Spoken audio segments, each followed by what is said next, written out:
Naitwa Dr. Baia Abdallah Rashid, ni daktari mbobezi wa upasuaji wa watoto, mwajiriwa wa Serikali ya Mapinduzi Zanzibar chini ya Wizara ya Afya. Namshukuru Mwenyezi Mungu kwa kunijalia kwa miongoni mwa madaktari ya kupata fursa hii ya kuwasaidia wananchi wenzangu, ndugu zangu, jamaa zangu wenye matatizo mbalimbali ya kiafya. Siku ya leo tungependa kuzungumzia maradhi yanayowasumbua watoto au hali zinazowasumbua watoto ambazo wanawekewa njia za kutumia katika haja kubwa au haja ndogo ambazo sio za maumbile. Kwa kitaalamu inaitwa stoma. Stoma maana yake ni kuunganishwa kiungo cha ndani kutolewa nje, ndio stoma. Itategemea kiungo hicho cha sehemu gani ndio kitabeba jina kamili na hiyo stoma. Lakini stoma ni kuchukuliwa kiungo cha ndani kutolewa nje ya mwili wa mwanadamu kwa ajili ya mahitaji maalum. Sasa hii hali ya stoma, hii hali ya kuwa na haja au njia ya haja ambayo sio ya kimaumbile, kwa hapa kwetu visiwani na kwa Tanzania kwa ujumla, imekuwa inaongezeka siku hadi siku. Wagonjwa au watoto wamekuwa wengi ambao wanawasumbuka saa hizi na hizi stoma katika sababu tofauti za kimaumbile ambazo wamezaliwa nazo. 90% kwa watoto, tukizungumzia kwa watoto wenye indication au dharura ya kuwekewa hii stoma, ni 1% kubwa sana ambayo kazaliwa nayo, ndio maumbile ya ulemavu wa viungo vyake ambavyo havifanyi kazi au havijakamilika kufanya kazi ya kimaumbile ya kutoa uchafu mwilini.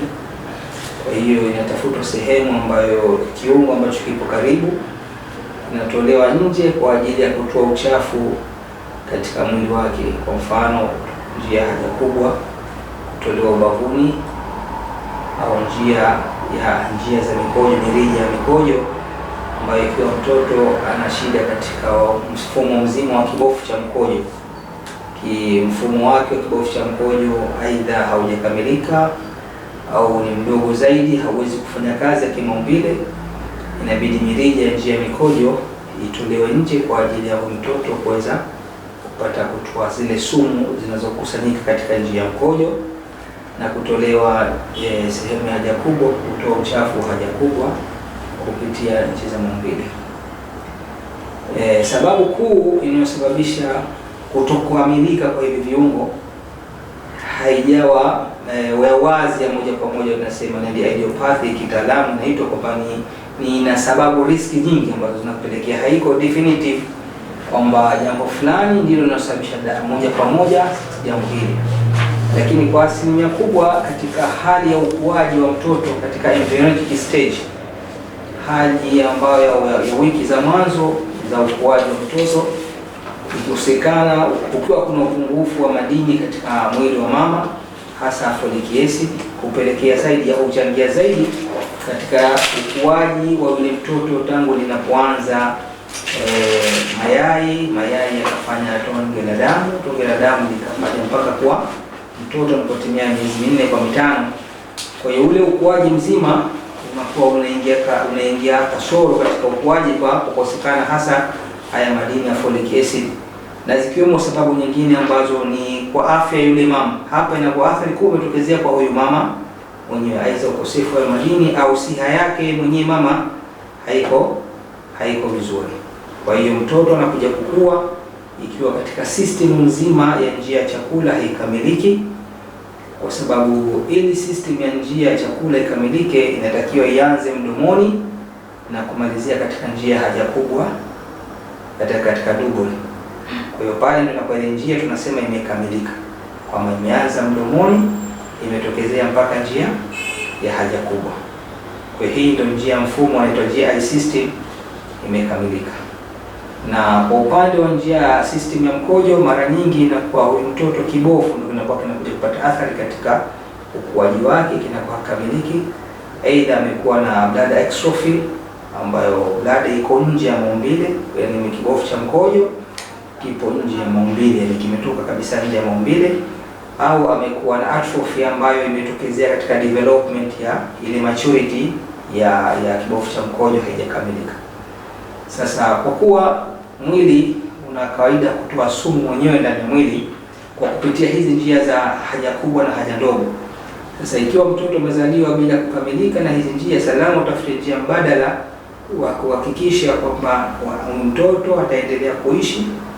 Ndio natolewa kwa dharura ile njia haja kubwa, aidha tutolewe ubavuni, hasa na kwa uchango mkubwa ambao unaitwa colon. Kwa hiyo ikiwa colon imetolewa nje ya mwili mwanadamu au ubavuni, hasa upande wa kushoto chini na simamiwa quadrant left side, ambayo tunaita colostomy. Colostomy maana yake colon imetolewa nje. Tumesema stoma ni ule uwezeshaji wenyewe kutoka. Kwa hiyo inapokuwa colostomy ina maana colon ndio iliyotolewa nje. Wakati mwingine inaitwa jejunum au ileum. Lakini hili mara nyingi sio katika kesi ambazo mtoto amezaliwa nazo. Hizi katika kesi ambazo ni matatizo ambayo ameyapata baada. Lakini mara nyingi tunapozungumzia kwamba ukuaji wa hii njia, tutazungumzia njia haja kubwa kuanzia katika colon, yani ikiwa ascending colon, transverse colon au descending colon. Yani colon ina pati tatu. Colon ya upande wa kulia ambayo inapandisha juu, colon inokaa transverse ambayo iko mid transverse abdominal tract, alafu na hii descending ambayo iko kwa upande wa kushoto. Hii ndio inakuwa system nzima ya colon ambayo inahusika katika utengenezaji na utoaji katika mwili njia haja kubwa. Sasa hizi njia au hali zipo nyingi ambazo zinazopelekea kwamba je, stage gani mtoto anapozaliwa haiwezekani kufanya operation moja kwa moja, labda ikatengenezwa njia haja kubwa, inabidi kwanza atoe stoma. Hili moja kubwa hasa. Kesi zinazokuja inategemea na masafa ya ile colon imefika na kutoka nje. Maanake ile kuna colon yenyewe ina sigmoid, ina rectum na ina part ya anus canal ambayo inakuwa mwisho. Anus ndio hii sehemu ya mwisho kabisa njia haja kubwa maumbile ya kawaida. Sasa huyu mtoto anakuwa njia hii haijakamilika. Kwa hiyo baina ya rectum mpaka ilipo ile anus au katika ile blunt stump ya rectum, je, kuna masafa gani mpaka katika anus? Hii ni muhimu sana, ndio inayoamua kwamba huyu mtoto sasa wa kuwekewa stoma au huyu mtoto sasa wa kuanza kufanywa anoplasty. Maana yake wakati mwingine mtoto ndani ya siku moja unaweza ukamfanyia moja kwa moja primary anoplasty, yani ukaitengeneza njia haja kubwa moja kwa moja, japokuwa kazaliwa hana njia haja kubwa, lakini ikiwa ipo karibu chini ya sentimita 3, hii indication. Na mtoto kwa mfano amekuja amezaliwa jana, leo hajaingia kwenye complication nyingine. Lakini mara nyingi sasa tunapata wagonjwa ambao ana siku ya 4 baada ya kuzaliwa, anakuja hospitali tayari na siku ya 4, hata kama ana low segment rectum malformation ambayo kikawaida ndani ya masaa 24 ungeweza kumfanyia operation ukamtengeza moja kwa moja njia haja kubwa. Lakini kutokana sasa mtoto amekuja katika hali ambazo tayari ameshaingia kwenye complication, na complication ni vipi? Kwamba ile sumu ya meconium, yale mavi meusi kutoka mwanzo mtoto, ni katika product ambazo sumu sana kwa mtoto. Kadri anapokaa nayo ndani ya mwili inamuaffect katika function zake. Siku ya kwanza, ya pili, ya tatu ni sumu kali. Kwa hiyo unakuta mtoto anakuja tayari hauwezi ukafanya operation mrefu. Kwa sababu kama unavyosema primary anoplasty operation ambayo unaweza kuchukua mpaka masaa mawili.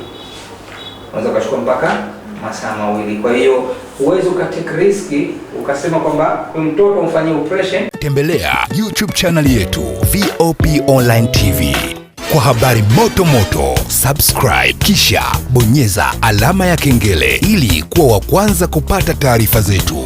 Usisahau kulike, kucomment na kushare. VOP Online TV.